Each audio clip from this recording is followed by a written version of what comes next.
नमस्कार दोस्तों, गुरुकुलम डॉट मीमांसा पे आपका स्वागत है। आज मैं फिर वर्ब का टॉपिक लेके आया हूं।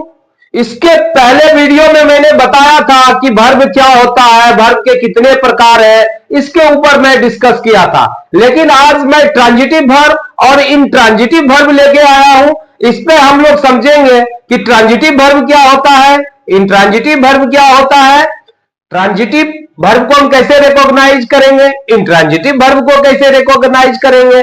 आज हमारा यही टॉपिक रहने वाला है और इसी पे हम लोग डिस्कस करने वाले हैं। चलिए हम लोग इसे समझते हैं कि क्या होता है ट्रांजिटिव और इंट्रांजिटिव वर्ब। पहले वाले वीडियो में मैं बताया था कि वर्ब को, मेन वर्ब को हम कई पार्ट में डिवाइड कर सकते हैं, कई तरीके से ग्रुपिंग कर सकते हैं।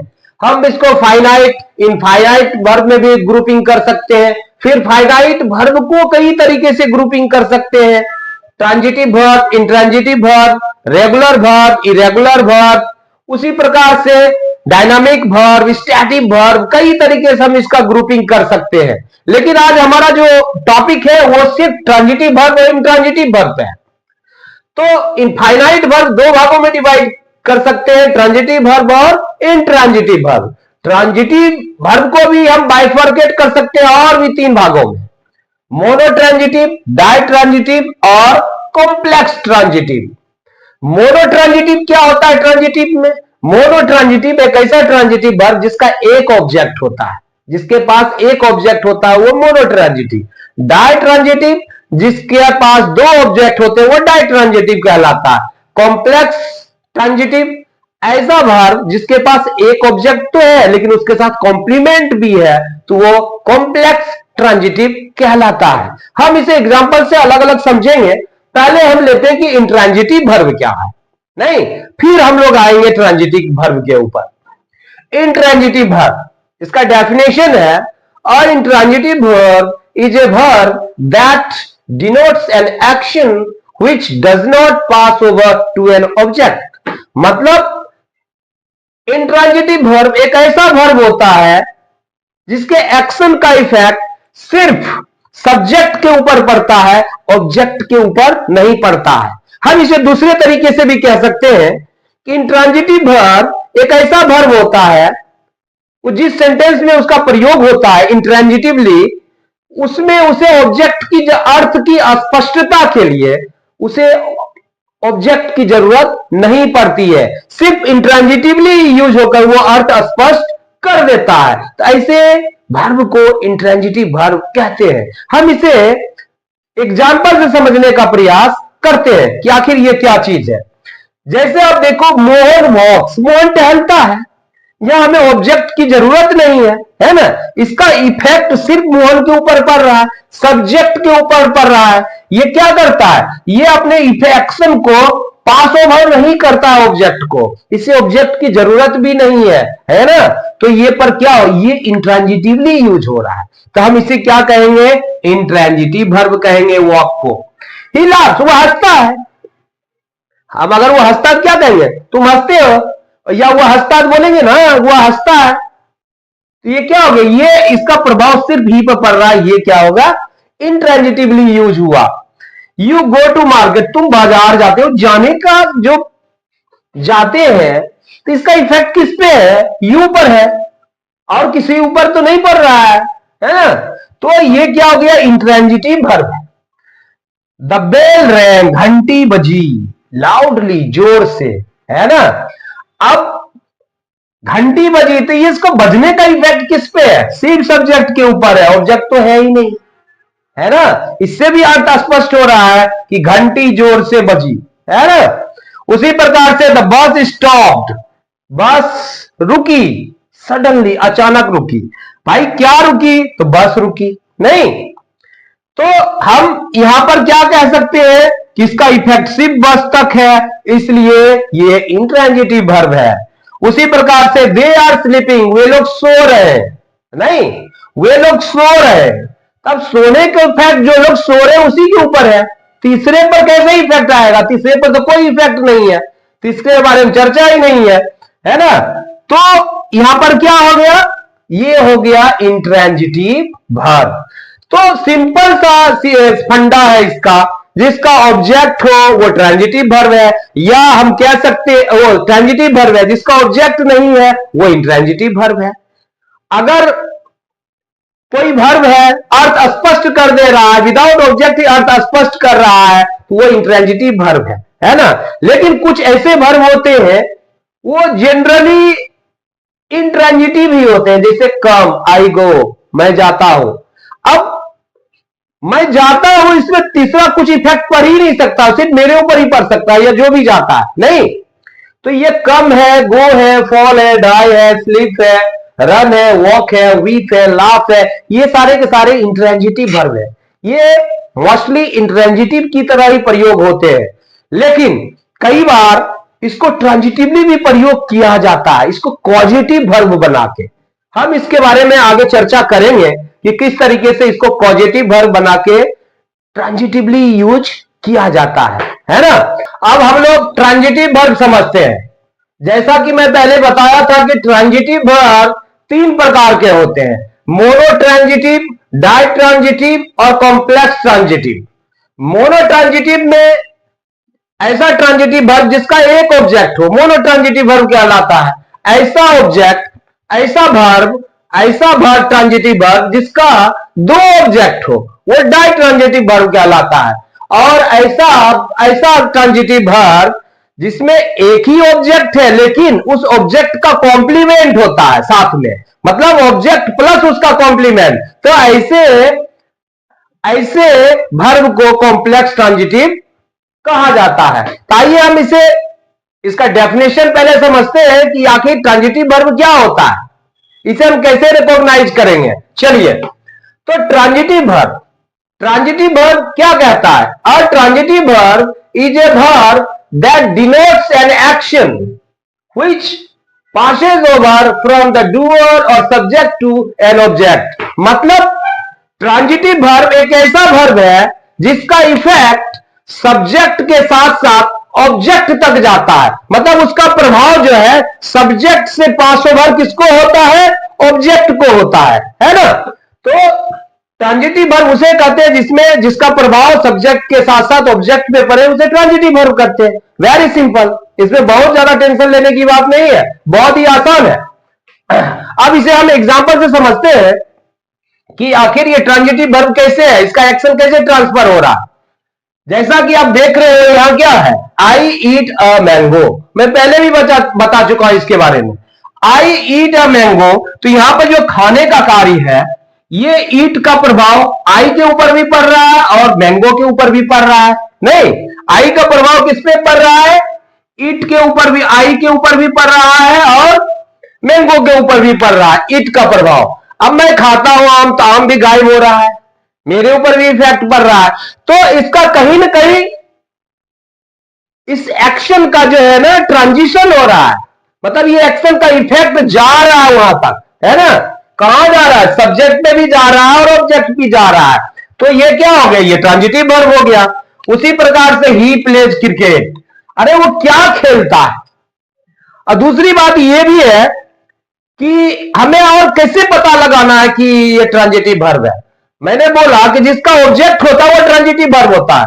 हम सवाल पूछेंगे व्हाट लगाकर, हम व्हाट लगाकर सवाल पूछते हैं, व्हाट लगाकर सवाल पूछते हैं, हुम लगाकर सवाल पूछते हैं कि आई, व्हाट आई जो है क्या खाता है, व्हाट डू आई इट, भाई आई मैंगो खाता है। उसी प्रकार से हम कह सकते हैं इट जो है, आई जो है किसको खाता है ना। हम ऑब्जेक्ट का कैसे पता लगाते हैं? ऑब्जेक्ट का जैसे हम व्हाट या हुम से पता लगाते हैं, उसी प्रकार से हम इसमें भी पता लगाएंगे इसका है कि नहीं। अगर हमें इसका जवाब आता है तो इसका मतलब ये ट्रांजिटिव है, अगर जवाब नहीं आता है तो ये इंट्रांजिटिव की तरह प्रयोग किया गया है। लेकिन यहां ये क्या है? इसका जवाब आ रहा है ना, इसका जवाब आ रहा है कि what do I eat, I eat a mango. हुम डू आई ईट, अरे एक मैंगो को खाता हूं। और क्या, इसका जवाब आ रहा है, इसलिए ट्रांजिटिव वर्ब है।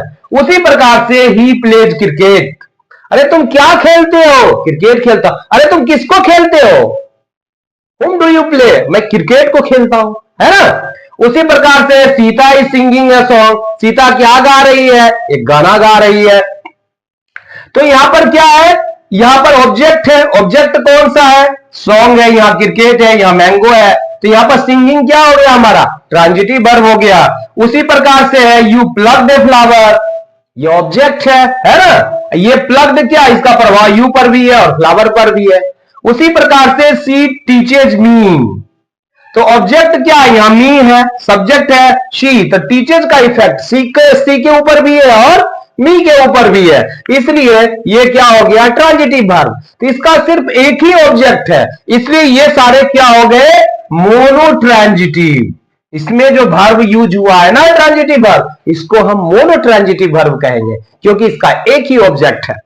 अब आइए आगे चलते हैं, देखते हैं ही गेव मी ए बुक, तो यहां पर हमारे पास दो ऑब्जेक्ट है, एक मी भी ऑब्जेक्ट है और बुक भी ऑब्जेक्ट है। तो ये दो प्रकार का ऑब्जेक्ट है, तो ये दो प्रकार के ऑब्जेक्ट को समझते हैं। इसमें दो ऑब्जेक्ट है, एक डायरेक्ट ऑब्जेक्ट है, एक इनडायरेक्ट ऑब्जेक्ट है। तो यहां पर हमारा डायरेक्ट ऑब्जेक्ट जो होगा, डायरेक्ट ऑब्जेक्ट हमारा कौन सा होगा, बुक है, और इनडायरेक्ट ऑब्जेक्ट जो हमारा होगा ये हमारा मी है। क्यों है भाई, ही गेव, उसने क्या दिया, बुक दिया, तो पहला तो बुक पर इफेक्ट जा रहा है ना, उसके बाद मेरे को आया है ना, बुक है, बुक दे रहा है, तो पहला जो देने का कार्य है बुक है। अब मैं देता हूं पेन, तो पहले तो पेन है, तब तो कोई आदमी है ना, तो पहला क्या हो जाएगा यहां, तो पहला हुआ बुक है ना, अगर यहां पेन रहता तो पेन होता है ना, या मार्कर है तो मार्कर होता। तो कहने का तात्पर्य यह है कि ये बुक जो है डायरेक्ट ऑब्जेक्ट है, कि पहले इस पे इफेक्ट जा रहा है तब फिर दूसरे ऑब्जेक्ट पे जा रहा है, इसलिए इसको इनडायरेक्ट ऑब्जेक्ट कहते हैं। तो यहां दो ऑब्जेक्ट है, तो इस वर्ब के दो ऑब्जेक्ट है, इसलिए हम इसे क्या कहेंगे, डायट्रांजिटिव वर्ब कहेंगे, है। तो हम इसे आगे पीछे भी लिख सकते हैं। अगर हम डायरेक्ट ऑब्जेक्ट को पहले लिखते हैं, इनडायरेक्ट को बाद में लिखते हैं, तो इनडायरेक्ट के साथ टू या फॉर का यूज जनरली होता है समान रूप से। जैसे he gave me, he gave a book, to me लग गया, है ना। उसी प्रकार से यहां पर आप देखो, he told me a story, यहां पर मी क्या इनडायरेक्ट है, स्टोरी क्या है, डायरेक्ट ऑब्जेक्ट है। अगर इसका क्रम चेंज कर देते हैं तो क्या आएगा, you told a story to me, है ना। तो यहां पर स्टोरी जो कह रहा है, ये कहने का जो कार्य है ना, इसका इफेक्ट यू पर भी पड़ रहा है, स्टोरी पर भी, और मी मेरे ऊपर भी पड़ रहा है, जो मी है जो भी ऑब्जेक्ट होगा उसके ऊपर पड़ रहा है, इसलिए ये भी ट्रांजिटिव है, डायट्रांजिटिव है। यहां भी हम एग्जांपल दे सकते हैं, she brought me A glass of water, A glass of water भी है और मी भी है। अगर इसका क्रम हम चेंज करते क्या हुआ, शी ब्रॉट मी, उसने मेरे लिए एक ग्लास पानी खरीदी, तो इसको हम ऐसे भी कर सकते हैं, शी ब्रॉट लाई, सॉरी, वह मेरे लिए एक गिलास पानी लाई, बाउट नहीं है, ब्रॉट है, तो लाई। तो यहां क्या हो जाएगा, she brought a glass of water for me. तो यहां क्या हो गया, मी अगर बाद में चला गया, इनडायरेक्ट ऑब्जेक्ट, और डायरेक्ट ऑब्जेक्ट पहले आ गया, तो क्या हुआ, इनडायरेक्ट के साथ फॉर लगा। उसी प्रकार से यहां my father bought me a book, मेरे पिताजी ने मेरे लिए एक बुक खरीदा, इसका मतलब यही है। हम ऐसे भी लिख सकते हैं, my father bought a book for me, indirect object बाद में गया तो उसके साथ फॉर का प्रयोग हुआ, तो ये भी क्या हो गया, ये हो गया डायट्रांजिटिव वर्ब। ये सारे के सारे क्या हो गए, डायट्रांजिटिव। अब हम लोग आते हैं कॉम्प्लेक्स ट्रांजिटिव। क्या आखिर कॉम्प्लेक्स ट्रांजिटिव वर्ब क्या होता है, ट्रांजिटिव वर्ब तो क्लियर है, जिसका इफेक्ट सब्जेक्ट के साथ साथ ऑब्जेक्ट पे अगर पड़े इस वर्ब का, वो हो गया, क्या हो गया, ट्रांजिटिव वर्ब। तो यहां पर देखते हैं, he made me an engineer, यहां पर क्या है, an engineer, he made me. अब यहां पर हमें ये कॉम्प्लीमेंट है, इंजीनियर क्या है, ये ऑब्जेक्ट नहीं, कॉम्प्लीमेंट है। ये क्या है, मी हमारा, ये मी हमारा ऑब्जेक्ट है। ही मेड मी, ये एक्शन जो है, बनाने का प्रभाव मी पर पड़ा और ही पर पड़ा, है ना। लेकिन अर्थ स्पष्ट नहीं हो रहा है, भाव स्पष्ट नहीं हो रहा है, तो भाव स्पष्ट करने के लिए एक कॉम्प्लीमेंट का प्रयोग किया गया है। ही मेड मी, उसने मुझे बनाया, अरे क्या बनाया पता नहीं चल रहा है भाई, तो यहां पर मुझे इंजीनियर बनाया, तब जाके इसका अर्थ स्पष्ट होता है। इसलिए ये जो है, ये इसका कॉम्प्लीमेंट्स है, मी का ये कॉम्प्लीमेंट्स ऑब्जेक्ट का, इसको कॉम्प्लीमेंट कहते हैं। उसी प्रकार से द इंस्पेक्टर फाउंड मी, मुझे इंस्पेक्टर पाया। क्या पाया भाई? अब्सेंट पाया। यहां पर क्या है? ये भी जो है, ये क्या है? ये भी कॉम्प्लीमेंट्स है ना। उसी प्रकार से ही सॉ मी, उसने मुझे देखा। क्या देखा? नाचते हुए, डांसिंग। ये प्रेजेंट पार्टिसिपल है ना। यू फाउंड हिम asleep, तुमने उसे क्या पाया? उसे सोया हुआ पाया। You found him asleep, object तो ये है लेकिन ये इसका कॉम्प्लीमेंट है। तो ऐसा वर्ब जो अर्थ, ऐसा ऑब्जेक्ट जो अर्थ की अस्पष्टता के लिए कॉम्प्लीमेंट्स लेता है और उसके पहले जो, और इसके साथ जो वर्ब का यूज किया गया है वो वर्ब क्या कहलाता है? वो वर्ब कॉम्प्लेक्स ट्रांजिटिव कहलाता है। या हम ऐसे कह सकते हैं, ऐसा वर्ब जिसके ऑब्जेक्ट के साथ कॉम्प्लीमेंट यूज होता है उसको कॉम्प्लेक्स ट्रांजिटिव वर्ब कहते हैं। तो मुझे लगता है कि ये आपका कॉन्सेप्ट क्लियर हो चुका है कि ट्रांजिटिव वर्ब क्या होता है, इंट्रांजिटिव वर्ब क्या होता है, मोनोट्रांजिटिव, डाइट्रांजिटिव, कॉम्प्लेक्स ट्रांजिटिव क्या होता है, ये आपका क्लियर हो गया। मैंने बताया था कि बहुत कम शब्द होते हैं जो सिर्फ इंट्रांजिटिव होता है, ज्यादातर ट्रांजिटिव और इंट्रांजिटिव दोनों तरह से प्रयोग किया जाता है। अब हम लोग ये डिस्कस करेंगे, मैंने बताया था कि इंट्रांजिटिव वर्ब को हम ट्रांजिटिवली भी यूज करते हैं। ज्यादातर वर्ब जो है वो ट्रांजिटिवली और इंट्रांजिटिवली दोनों तरीके से यूज होता है। तो हम उसको समझने का प्रयास करते हैं। यहां क्या है? द हॉर्स वॉक्स, घोड़ा चलता है। नहीं, अब यहां क्या है?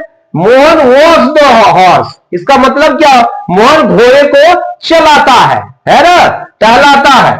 यहां क्या है? यहां पर ये इसका इफेक्ट सिर्फ घोड़े के ऊपर पड़ रहा है, लेकिन यहां पर मोहन और क्या है? घोड़े के ऊपर, दोनों पर इसका इफेक्ट जा रहा है। यहां पर जो वॉक का यूज हुआ है ये किस प्रकार से यूज हुआ है? ये ट्रांजिटिवली यूज हुआ है और यहां पर ये इंट्रांजिटिवली यूज हुआ है। द बेल रिंग्स, घंटी बजती है ना। ये इंट्रांजिटिवली, इसका इफेक्ट सिर्फ बेल के ऊपर है, लेकिन यू रिंग द बेल, तुम उस घंटी को बजाते हो, इसका इफेक्ट दोनों के ऊपर जा रहा है, ऑब्जेक्ट के ऊपर भी और सब्जेक्ट के ऊपर जा रहा है, वो ट्रांजिटिवली यूज हुआ। बर्ड्स फ्लाई, चिड़िया उड़ती है। नहीं, यहां पर क्या? मोहन फ्लाइज ए काइट, मोहन एक, अब बर्ड यहां पर फ्लाई है, इसका इफेक्ट सिर्फ बर्ड के ऊपर है, यहां पर इंट्रांजिटिवली यूज हुआ है। लेकिन जब मोहन फ्लाइज ए काइट, मोहन एक पतंग को उड़ाता है, तो ये किस प्रकार से यूज हुआ है? ट्रांजिटिवली यूज हुआ है ये वर्ब यहां। उसी प्रकार से ही स्पोक लाउडली, वो जोर से बोला। नहीं, यहां पर जो है बोलने का इफेक्ट क्या है? ही के ऊपर है और किसी के ऊपर नहीं जा रहा है, कोई ऑब्जेक्ट भी नहीं है इसके साथ। फिर यहां पर देखो, ही स्पोक द ट्रूथ, वो सच बोला। नहीं, तो यहां पर जो है ऑब्जेक्ट भी आ गया और सब्जेक्ट भी है, दोनों के ऊपर इसका इंपैक्ट जा रहा है, प्रभाव जा रहा है, तो ये यहां पर ट्रांजिटिवली यूज हुआ है। तो आप इसको अच्छे से रिकॉग्नाइज करो, पहचानो इसको कि ये ट्रांजिटिवली यूज हो रहा है कि इंट्रांजिटिवली यूज हो रहा है। नहीं, अगर ऑब्जेक्ट है इसके साथ, हम इसकी जांच पड़ताल करेंगे, क्या इसका इंपैक्ट जा रहा है, कोई ऑब्जेक्ट है तो ये ट्रांजिटिवली यूज हो रहा है, कोई इंपैक्ट नहीं है तो इंट्रांजिटिवली यूज हो रहा है। आई थिंक आपका कॉन्सेप्ट क्लियर हो चुका होगा ट्रांजिटिव वर्ब और इंट्रांजिटिव वर्ब का। अगर कोई डाउट्स हो आप कमेंट करके जरूर आप बताएं, मैं बिल्कुल इसका जवाब दूंगा, कहीं किसी भी प्रकार की दिक्कत हो। इसके अलावा मैं लगातार आपके लिए प्रयासरत हूं, वर्ब के ऊपर और भी वीडियो लेके आ रहा हूं। मैंने बताया था कि वर्ब जो है कई प्रकार के होते हैं, फाइनाइट वर्ब है, इनफाइनाइट वर्ब है, रेगुलर वर्ब है, इरेगुलर वर्ब है, स्टैटिक वर्ब है, डायनामिक वर्ब है, लिंकिंग वर्ब है, नॉन लिंकिंग वर्ब है। कई तरीके से इसको ग्रुपिंग किया गया है, हम एक एक करके हर किसी को समझेंगे, इस पे सेपरेट वीडियो लेके हम आएंगे। जाते जाते अगर ये वीडियो आपको पसंद आया हो तो जरूर हमारे चैनल को लाइक करें, सब्सक्राइब करें, ज्यादा से ज्यादा अपने दोस्तों को बताएं ताकि हम भी लगातार मोटिवेट होते रहे, हमें भी मजा आए बनाने में। लेकिन मैं तो लगातार आपके लिए मेहनत कर रहा हूं ताकि गांव गांव तक ये बातें पहुंच सके। तब तक के लिए जय हिंद, जय भारत।